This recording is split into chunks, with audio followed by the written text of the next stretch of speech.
আজকের ভিডিওতে পাতা দিয়ে দারুণ কিছু জিনিস তৈরি করা দেখব এবং শিখব। আর পুরো ভিডিওটা দেখলে বেশ মজা পাবেন এবং অনেক কিছু শিখতেও পারবেন। প্রথমেই দেখুন এই পাতা দিয়ে একটি মাছ তৈরি করবে, আর সেই মাছটা দেখতে বেশ দারুণ লাগবে। আপনারা যদি এই স্টেপগুলো ফলো করেন তাহলে আপনারাও খুব সহজেই তৈরি করে নিতে পারবেন, সেটা বেশ দারুণ লাগবে।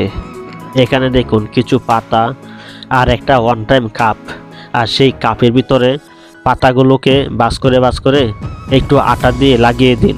আর এভাবে সবগুলো পাতা লাগানো হয়ে গেলে দেখুন দারুণ একটি ফুল, আর সেটা আপনার ঘরের বিভিন্ন জায়গায় রেখে দিতে পারেন। তারপরে এটা দেখুন দারুণ একটি বক্স তৈরি করতেছে কাগজ দিয়ে, যেটা দেখে আপনিও শিখতে পারবেন এবং কাউকে কোনো কিছু উপহার দিলে এই বক্সে করে দিতে পারবেন। এখানে দেখুন কিছু আম পাতাকে বাস করে নিচ্ছে, বাস করে গোল করে পেঁচানোর পরে একটা রাবার লাগাই দিল, আর দারুণ একটা ফুল তৈরি হয়ে গেল, যেটা আপনার পছন্দের কোনো মানুষকে দিতে পারবেন। এখানে এটা দেখুন নারকেল গাছের কয়েকটা পাতা দিয়ে দারুণ একটা জুড়ি তৈরি করবে। আর এগুলো যদি আপনিও একটু মনোযোগ দিয়ে দেখেন তাহলে কিন্তু আপনিও তৈরি করে নিতে পারেন খুব সহজেই, একটু মনোযোগ দিয়ে দেখলেই। আর এটা আমার কাছে বেশ দারুণ, আপনাদের কাছেও বেশ দারুণ মনে হবে। আর এই জিনিসটা সবচাইতে বেশি উপকারে আসবে যারা অনলাইনে খাবার ডেলিভারি দিয়ে থাকে, তারা যদি এই স্টেপগুলো ফলো করে তাহলে তাদের ওয়ান টাইম প্যাকেটগুলো কিনতে হবে না, এইভাবেই তারা ডেলিভারি করতে পারবে, আর বেশ ইউনিক মনে হবে।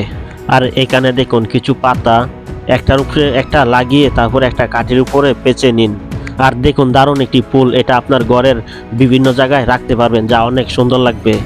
এটা দেখুন কয়েকটা কাঠি দিয়ে মোবাইল রাখার জন্য কিংবা পুতুল রাখার জন্য দারুণ একটি চেয়ার তৈরি করতেছে। আর এই চেয়ারটাও কিন্তু আমার কাছে বেশ দারুণ হয়ে, এই জিনিসটা দেখুন, এই জিনিসটা আরও বেশ দারুণ।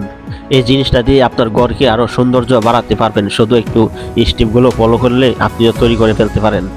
দেখুন একটা কাচের বোতলের ভেতরে পানি ভরে আর কিছু পাতা কেটে দিয়ে দিল, আর দারুণ একটা জিনিস তৈরি হয়ে গেল। এটাও বেশ দারুণ। দেখুন একটা জাম্বুরাকে কেটে কত সুন্দর একটা পুতুল তৈরি করে ফেলছে।